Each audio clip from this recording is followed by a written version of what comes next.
What's good, y'all? It's Kid Kinsey, and today we got an MCU video. And as you can see from the title, we talking about that guy, the strongest Avenger, Thor, Odin's son, God of Thunder. Now, Thor: Love and Thunder, the movie itself, got mixed reviews, but what you not gonna do is downplay his power, because some people assume just because he got back in shape, he's as strong as like his Infinity War self, or he's stronger than his Endgame self. No. When I tell you this Thor stomps his previous versions, you're about to see why. Don't let the jokes fool you. This is the strongest version of Thor by far. To start things off, we have to talk about Zeus, because in this movie, Thor says he's the strongest god in Omnipotent City. This is very impressive, because Thor name drops Ra, no relation to Obelisk Slifer. And Ra is an Egyptian god, which means Thor has knowledge of them, and that would scale Zeus above Khonshu, who moved the night sky by altering the position of the stars and moved the moon to cause a solar eclipse. Those two feats, especially the one when he moved the stars, scale way above anything we've seen in the MCU so far, outside of a few things like the Big Bang and the Snap. Some other gods we see in Omnipotent City include the Celestials, and we know that they are capable of creating stars and galaxies.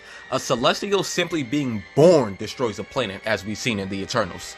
Zeus would logically scale above all of them, and Thor, when he got enraged, was able to catch Zeus' thunderbolt and one-shot him with it. So logically, Thor would have to scale above Zeus, since he could have easily killed him if he went for the head.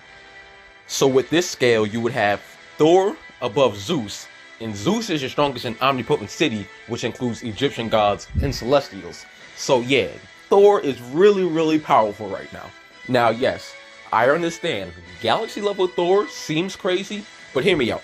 Since the start of Phase 4, we started to get like these giant and grand feats. Infinity, Ultron, and the Watcher were like blinking away and eating galaxies and shattering dimensions.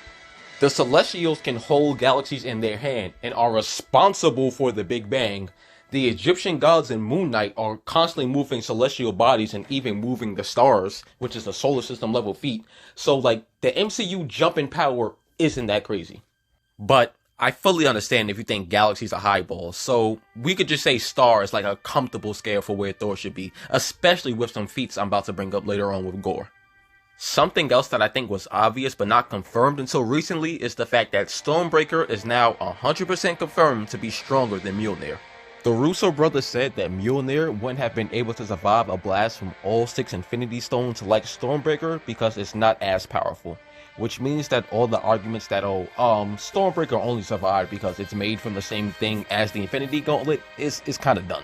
So while Mjolnir is still very powerful, it's no Stormbreaker. And now, let's get to the main antagonist of the movie, Gorr. Oh yeah, it's butching time.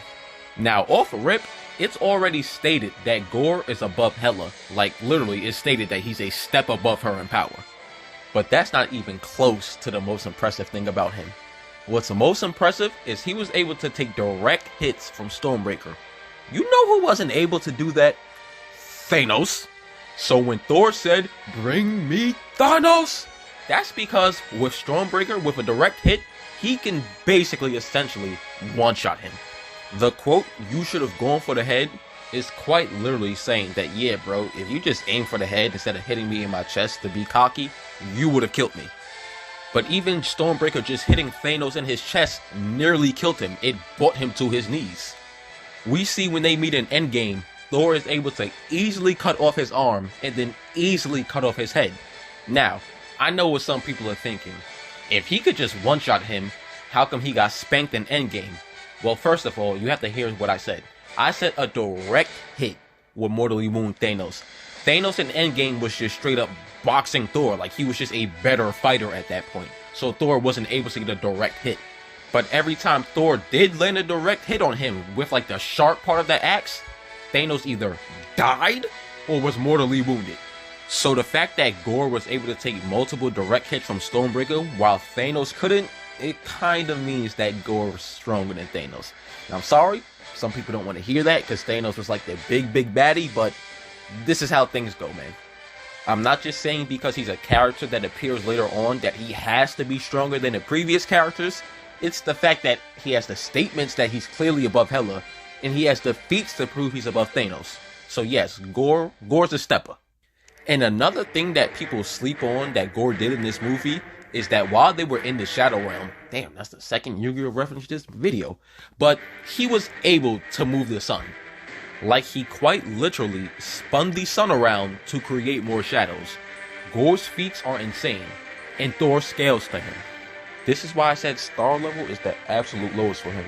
Because even if you don't want to say he's galaxy level for scaling to the Celestials, that's cool. But he's no doubt at least star level because he scales to Gorr, who can move a sun, and him and Zeus scale above the Egyptian gods, who can create and move constellations and stars.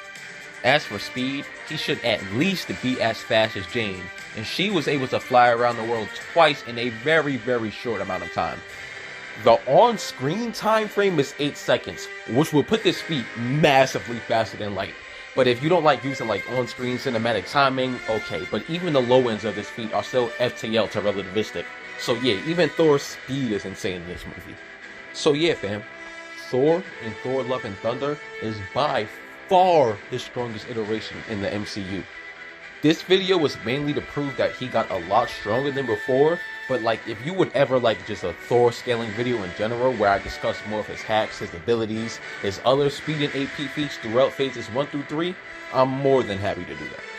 As for more MCU related content, I definitely have a tier list on the way. It's probably going to be phases 1 through 3 where I discuss like, you know, who's the top dog out of Doctor Strange, Thor, Wanda, and Captain Marvel. The tier under that, which is like Iron Man, Hulk, Worthy Cap, you know, it's going to be real fun. But until then, have fun, drink water, stay safe. But always remember, run towards your problems and not away from them. Because that's what heroes do.